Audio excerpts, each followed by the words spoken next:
اب میں ایک بہت ہی معروف شاعر ہمارے بھارت سے آنے والے حضرت شمیم جے پوری صاحب سے میں درخواست کر رہا ہوں کہ تشریف لائیں. میری درخواست ہے انہیں بہت محبت سے اور توجہ سے سماعت فرمائیں.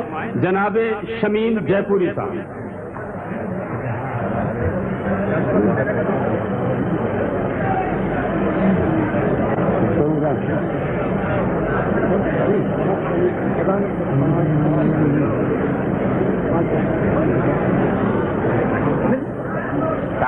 کچھ اشعار سنا.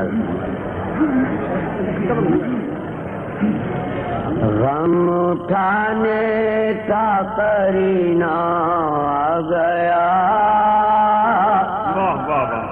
غم اٹھانے کا قرینہ آ گیا, غم اٹھانے کا قرینہ آ گیا. دوستو اب مجھ کو جینا آ گیا, دوستو اب مجھ کو جینا آ گیا, دوستو اب مجھ کو جینا آ گیا. اور ان کے قدموں تک رسائی کی خوشی, ان کے قدموں تک رسائی کی خوشی, جیسے ساحل پر سفینہ آ گیا, جیسے ساحل پر سفینہ آ گیا. ملا فرمائیے, جیسے ساحل پر سفینہ آ گیا. میرے ہونٹوں پر تبسم دیکھ کر,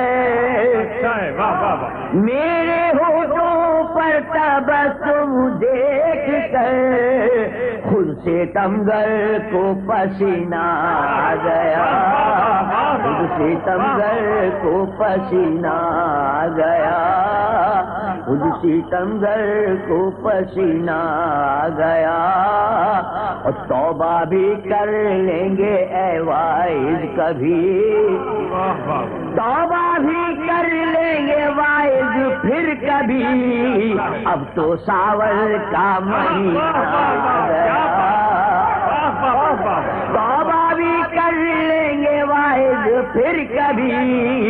اب تو ساون کا مہینہ آ گیا, اب تو ساون کا مہینہ آ گیا. اور ان کا ساحل پر کہیں لگتا ہے جی, ان کا ساحل پر کہیں لگتا ہے جی. جن کو طوفانوں میں جینا آ گیا, جن کو طوفانوں میں جینا آ گیا. اگر کہ کس طرح ہوگی تلافی یہ ستم, کس طرح ہوگی تلافی یہ ستم. کیا انہیں زخموں کا سینہ آ گیا, کیا انہیں زخموں کا سینہ آ گیا, کیا انہیں زخموں کا سینہ آ گیا. ان سے مل کر اپنے دامن میں شمیم, ان سے مل کر اپنے دامن میں شمیم. سارے عالم کا خزینہ آ گیا, سارے عالم. ہر ایک لمحہ شب غم ہے کیا کیا جائے, ہر ایک لمحہ, ہر ایک لمحہ شب غم ہے کیا کیا جائے. امید صبح بہت کم ہے کیا کیا جائے, امید صبح. پھر عطا کیجئے شمیم صاحب, پھر عطا کیجئے. واہ واہ واہ. ہر ایک لمحہ شب غم ہے کیا کیا جائے. امید صبح بہت کم ہے کیا کیا جائے امید صبح، وہ ناشنا سے محبت ہے جانتا ہوں مگر، وہ ناشنا سے محبت ہے جانتا ہوں مگر، یہ دل خلوص مجسم ہے کیا کیا جائے، یہ دل خلوص مدارہ فرمائی کہ سمولیے ہیں زمانے کے غم تباسم میں، سمولیے ہیں زمانے کے غم تباسم میں، زمانہ اس پہ بھی برہم ہے کیا کیا جائے، زمانہ اس پہ بھی برہم ہے کیا کیا جائے۔ کیا مراد فرمائیے بیٹا؟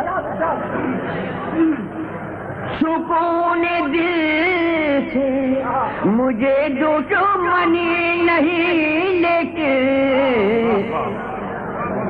سکون دل سے مجھے دشمنی نہیں لیکن، بہت عزیز تیرا غم ہے کیا کیا جائے، بہت عزیز عظیم تر ہے عبادت شباب کی لیکن، یہ شعر آپ کو زیادہ پسند آئے، عظیم تر ہے عبادت شباب کی لیکن، یہی گناہ کا موسم ہے کیا کیا جائے، یہی